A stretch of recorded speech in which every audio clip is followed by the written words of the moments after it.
This is the Ielts listening test. You will hear a number of different recordings, and you will have to answer questions on what you hear. There will be time for you to read the instructions and questions, and you will have a chance to check your work. All the recordings will be played once only. The test is in 4 parts. At the end of the test, you will be given 10 minutes to transfer your answers to the answer sheet. Now turn to Part 1.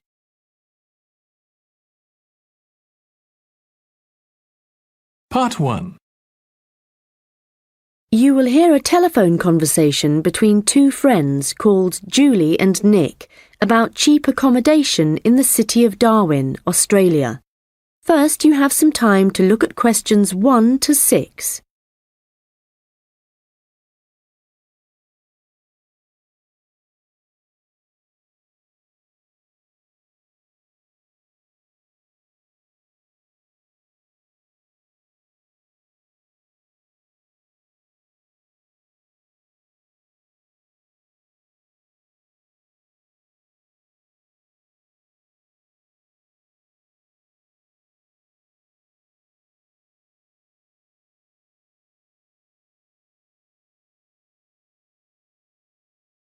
Hi Nick, it's Julie.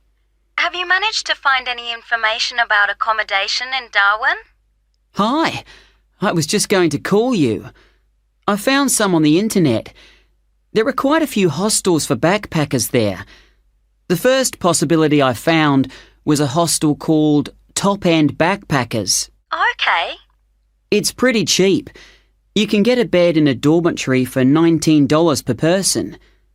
Private rooms cost a bit more, but we'll be okay in dormitories, won't we?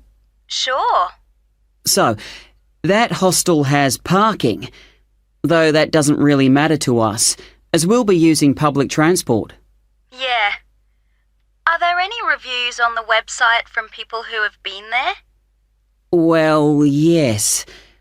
They aren't all that good, though. Some people said they didn't like the staff. They had an unfriendly attitude. That's quite unusual in a hostel. Usually all the staff are really welcoming. That's what I thought. People said they liked the pool and the fact that the rooms had air conditioning. But the problem with that was that it was very noisy, so they were kept awake. But it was too hot if they turned it off, so they had to put up with it. Someone told me there's another hostel called Gumtree something. Gumtree Lodge. It costs a bit more, $45 a person. What? Oh, no, that's for private rooms. It's $23.50 for the dorms. That's more like it. It looks to be in quite a good location. A bit out of town and quiet, but with good transport and quite near a beach. Has it got a pool? Yes, and its own gardens. The reviews for that one are mostly okay, except for one person who said they couldn't sleep because there were insects flying around in the dormitories. Not for me then. And I'd rather be somewhere central, really. Right. There's a place called Kangaroo Lodge. They've got dorms at $22, and it's downtown, near all the restaurants and clubs and everything. So that should suit you. And it doesn't close at night. So there's always someone on reception? That sounds good. The only criticism I saw was that the rooms were a bit messy and untidy because people just left their clothes and stuff all over the beds and the floor. Don't hostels usually have lockers in the bedrooms where you can leave your stuff? Yeah, they do usually, but apparently they don't here. Still, hostels are never particularly tidy places, so that doesn't bother me. And the same person said that the standard of cleanliness was pretty good, and especially the bathrooms. They were excellent as far as that went. Right. Yeah, I reckon Kangaroo Lodge sounds the best. Me too. Quite a lot of people reviewing it said it was really fun there. Like every night everyone staying there got together and ended up having a party. so it sounds like it's got a really good atmosphere. OK, let's go for that one. Before you hear the rest of the conversation, you will have some time to look at the questions 7 to 10.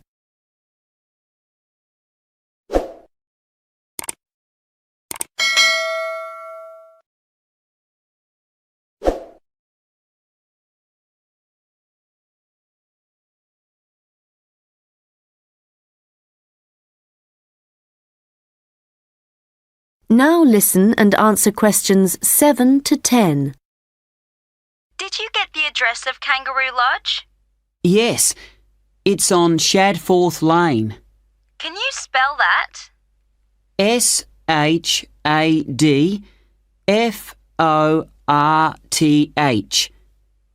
It's near the transit centre, where the intercity buses and the airport buses drop you off. Cool. I'm really looking forward to this. I've never stayed in a hostel before. Do they provide bed linen, sheets and things?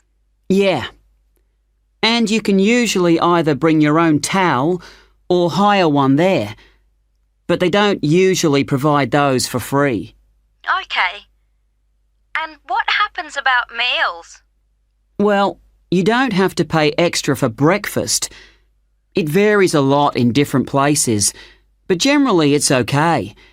And there's usually a cafe where you can buy a snack or a hot meal for lunch. But actually, if you're really travelling on the cheap, usually for every 5 or 6 rooms, there's a kitchen where you can knock up a snack. And that saves a lot of money. Great. Right, well, shall I go ahead and book that? That is the end of part 1. You now have 1 minute to check your answers to part 1.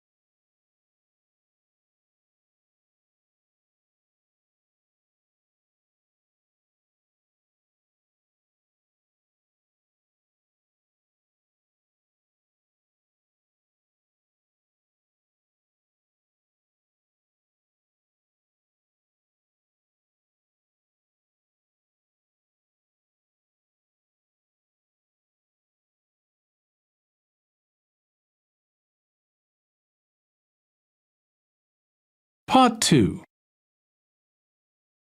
You will hear a guide at an outdoor sculpture park talking to a group of visitors.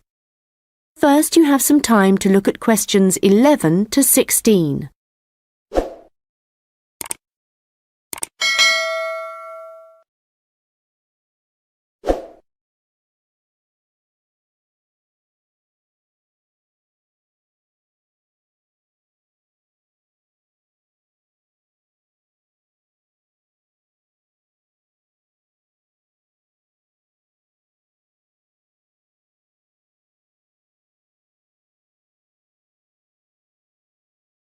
Hello everyone and welcome to the Anglia Sculpture Park.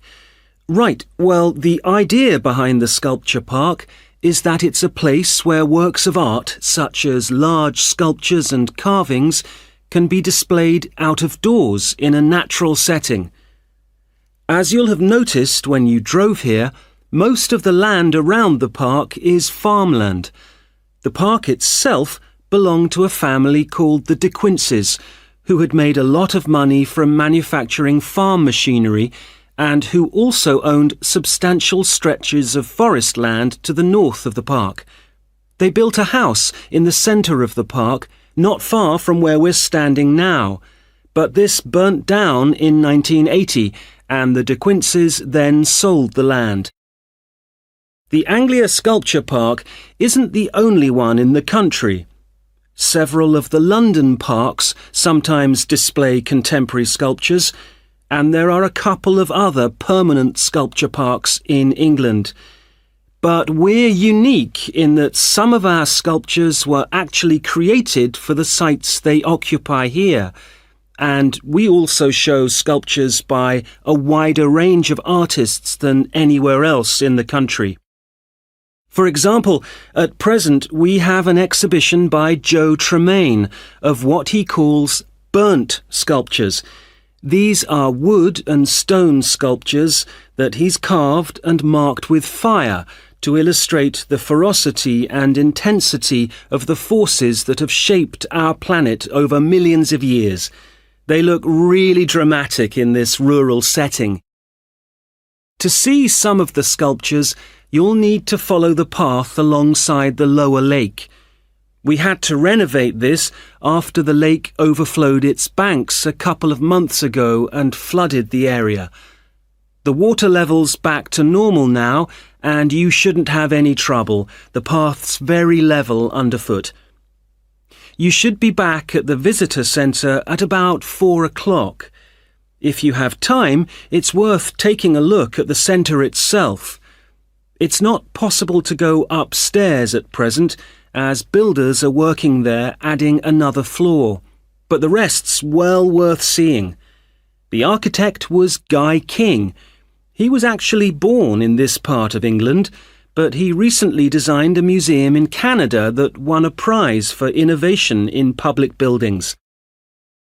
If you want to get something to eat when you get back, like a snack or a sandwich, the terrace room is currently closed, but you can go to the kiosk and buy something, then sit on one of the chairs overlooking the lower lake and enjoy the view as you're eating. Before you hear the rest of the conversation, you will have some time to look at the questions 17 to 20.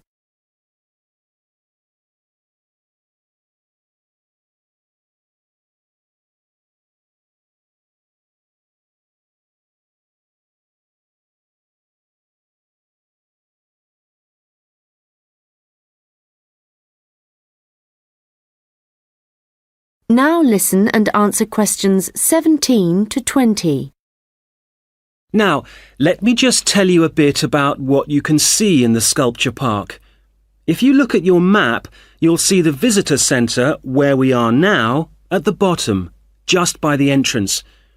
Since we only have an hour, you might not be able to get right around the park, but you can choose to visit some of the highlights. You might like to take a look at the Joe Tremaine sculptures, which are displayed on this side of the upper lake, just behind the education centre and near the bridge. They're really impressive, but please remember not to let your children climb on them. One of our most popular exhibitions is the Giorgio Catalucci bird sculptures. They're just across the bridge on the north side of the lower lake. I love the way they're scattered around in the long grass beside the lake, looking as if they're just about to take to their wings. You could also go to the garden gallery. It's on this side of the upper lake. From the visitor centre, you go to the education centre, then keep on along the path and you'll see it on your right. There's an exhibition of animal carvings there which is well worth a look. We also have the Longhouse. That's quite a walk. From here, you go to the bridge and then turn left on the other side. Soon you'll see a winding pathway going up towards the northern boundary of the park. Go up there and you'll find it at the top. They have some abstract metal sculptures that are well worth seeing if you have time. OK, well, now, if you... That is the end of part 2. You now have 30 seconds to check your answers to part 2.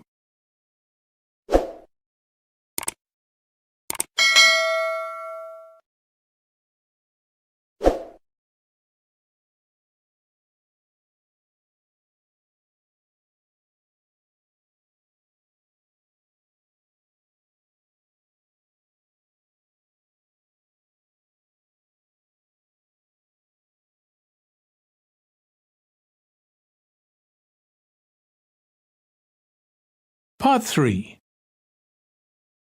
You will hear a first-year marketing student called Leo talking to a second-year student called Anna about his marketing report. First, you have some time to look at questions 21 to 26.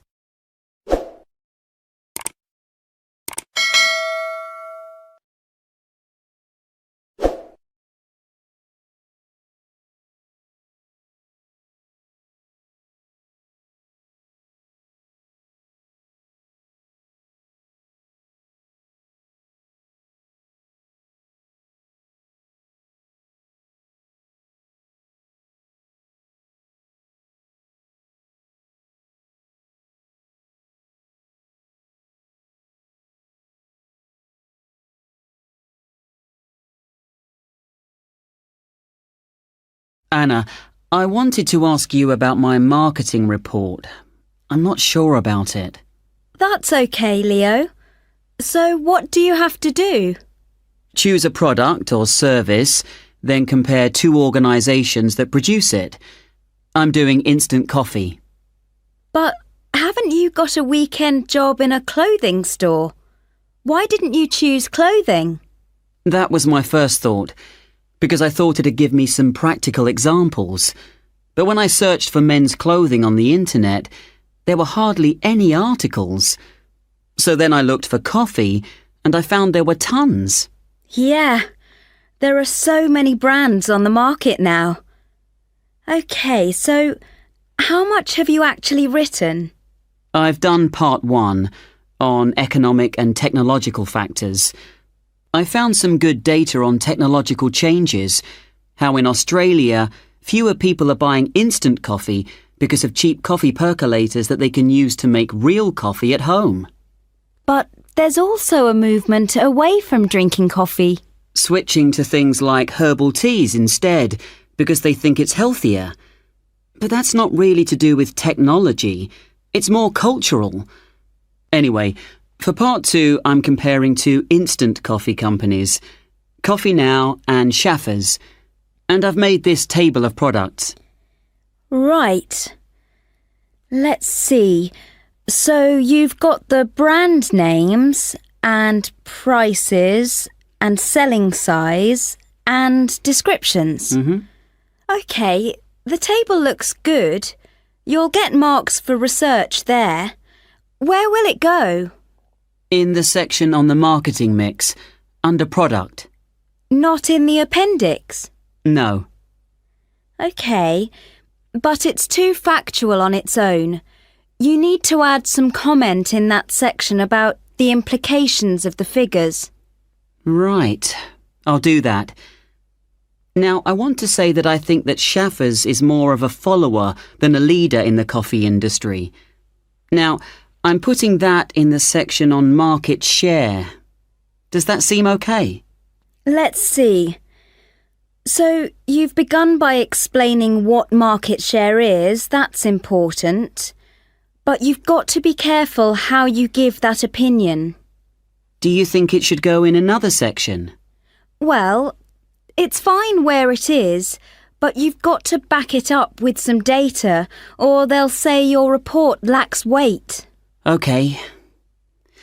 One thing I'm worried about is finding anything original to say.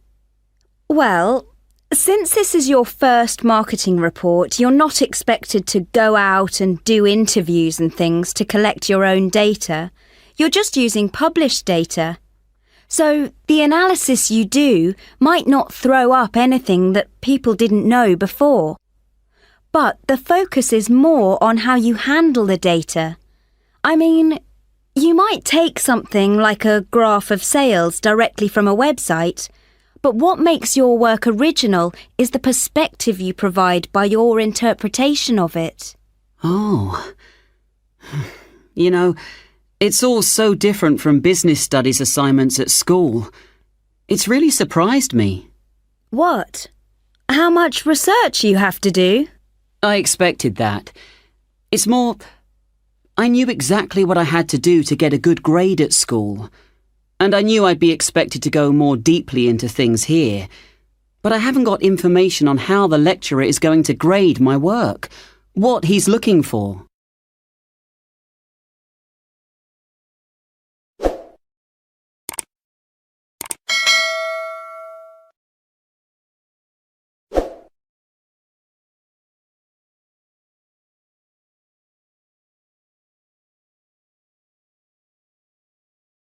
Now listen and answer questions 27 to 30.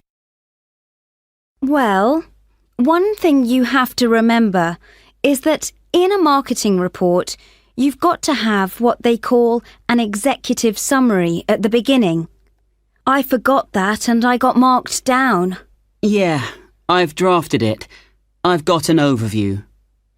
Have you got something about the background there? Yeah. Good. So, I've just made a summary of the main points. I wasn't sure whether or not I should have my aims there. No, that's too personal. The executive summary is just like what a manager would read to get a general idea of your report if he was in a hurry. Right. Then I'm okay for the first main part, all of the macro environment stuff. But it's when I get onto the problem section. I've listed all the problems that Coffee Now and Schaffers are facing. But then what? Well, you have to prioritise. So indicate the main problems, and then you analyse each one by connecting it with a theory. That's where your reading comes in. Okay. Have you done your implementation section yet? I've thought about it. So that's where I write about what could be done about the problems. Yes. And it's got to be practical, so don't forget to specify things like who would be involved, and the cost, and the order that things would be done in. Right. Well, that shouldn't take long. You'd be surprised. Actually, that's the bit that tends to get badly done because people run out of time. That and the conclusion. Oh, any hints for that? Well, it's got to draw out the main points from your report. So it's got to be quite general. You need to avoid introducing new stuff here. It's got to sum up what you've said earlier. Okay. Thanks, Anna. That's been a big help. That is the end of part 3. You now have 30 seconds to check your answers to part 3.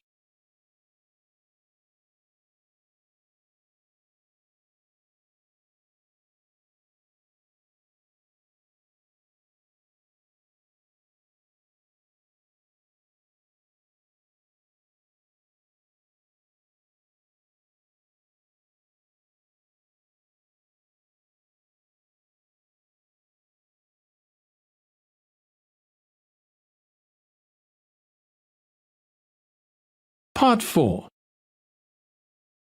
You will hear part of a lecture about the history of fireworks in Europe. First, you have some time to look at questions 31 to 40.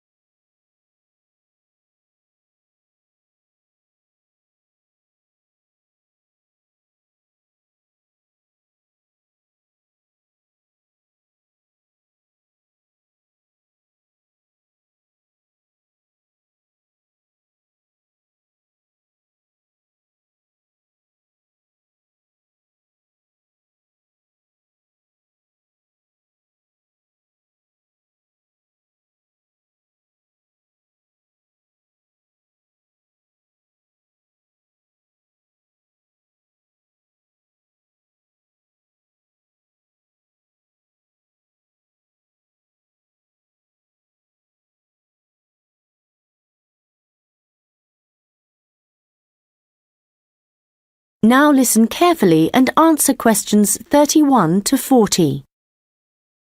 An interesting aspect of fireworks is that their history tells us a lot about the changing roles of scientists and technicians in Europe.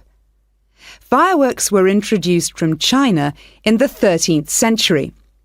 Up to the 16th century, they were generally used for military purposes, with rockets and fire tubes being thrown at the enemy. But they were also sometimes a feature of plays and festivals, where their chief purpose was related to religion. By the 17th century, the rulers of Europe had started using fireworks as a way of marking royal occasions. Technicians were employed to stage spectacular shows which displayed aspects of nature, with representations of the sun, snow and rain. These shows were designed for the enjoyment of the nobility and to impress ordinary people.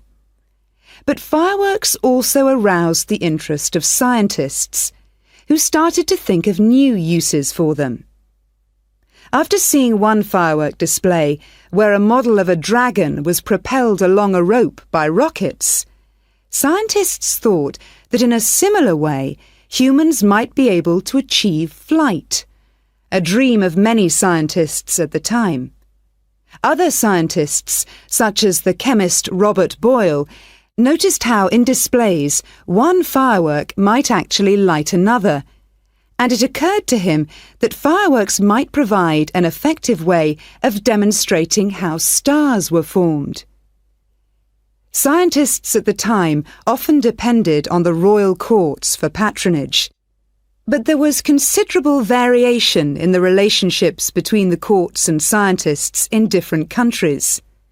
This was reflected in attitudes towards fireworks and the purposes for which they were used.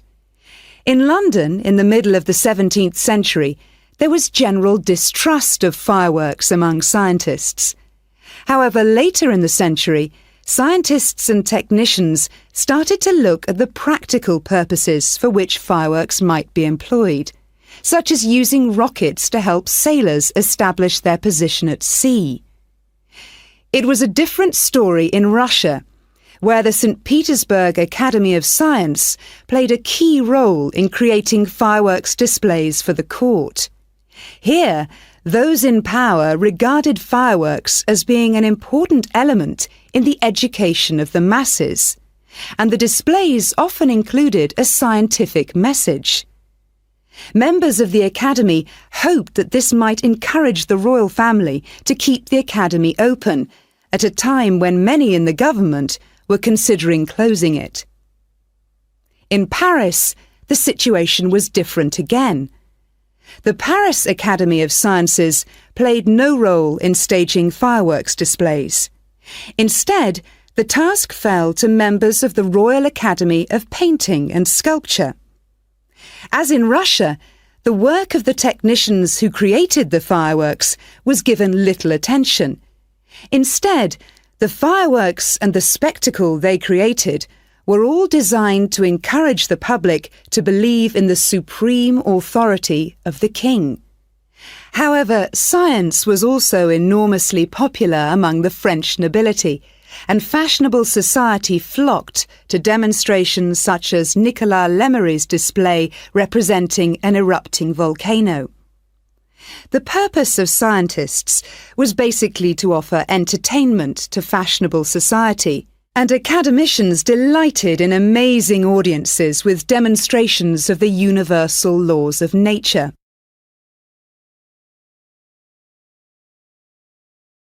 In the course of the 18th century, the circulation of skills and technical exchange led to further developments.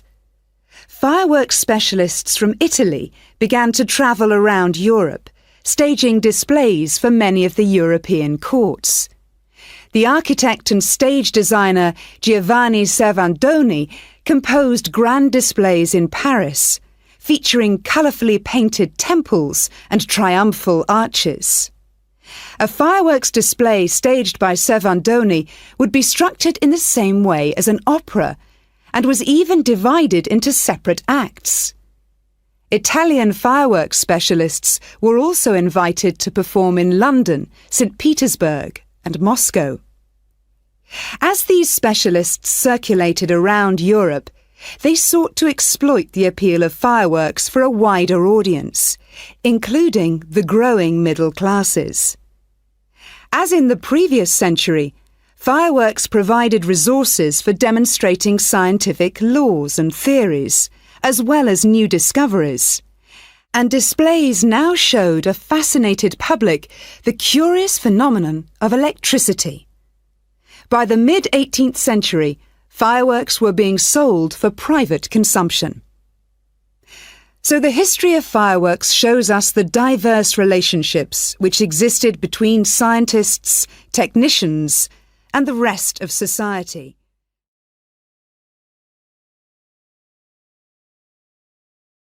That is the end of part 4. You now have 1 minute to check your answers to part 4. That is the end of the listening test. In the Ielts test, you would now have 10 minutes to transfer your answers to the answer sheet.